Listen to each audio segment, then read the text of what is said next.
What's up, everybody? So I'm a big Disney history fan and collector. It's kind of a hobby of mine at this point, and whenever I get the chance, I'll just consume as much information about the company's ventures and parks. One of the most interesting things to me in Disney history is Epcot. And no, I'm not talking about the theme park in Walt Disney World, but instead what Epcot was originally supposed to be. The experimental prototype city of tomorrow, which basically would have been an ever-evolving metropolis that would have been a showcase for futurism and technology and a real livable city. Unfortunately, this never happened due to Walt Disney passing away and the number of issues creating such a place presented. That said, Disney's vision of a modern utopia was shared by many, including a Czech developer named Nat Mendelsohn. Mendelsohn had a dream of building a city that would not only rival, but be an improvement on heavily populated areas such as Los Angeles and San Francisco. He has spent years studying the structure of towns and saw the post-World War II housing development boom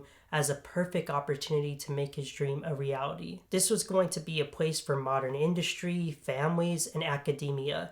The American dream realized. And this place, it was going to be called California City. Now, before building houses, Mendelsohn started off with the city's amenities such as pools and golf clubs in order to entice people to buy land in the middle of the desert. He even went as far as putting street grids and installing water and power infrastructure into the town.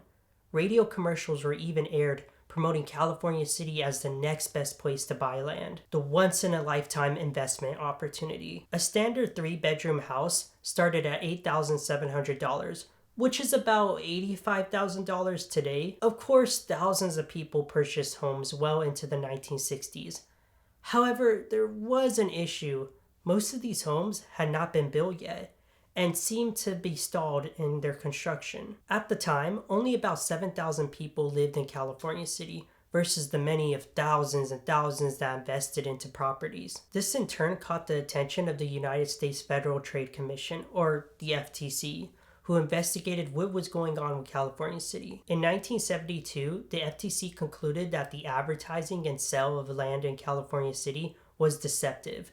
They then ordered the city's developers to stop and refund investors that wished to pull out of their land deals. By 1975, the developers of California City would receive a class action lawsuit by additional investors claiming fraud. Now, that pretty much spelled the end of that entire project. And today about 15,000 people live in California City, many of which live in the south side of the city that was actually developed after the fact, which is pretty much a normal area with everything you expect from a small town. That said, what was built of the promised metropolis is also still there.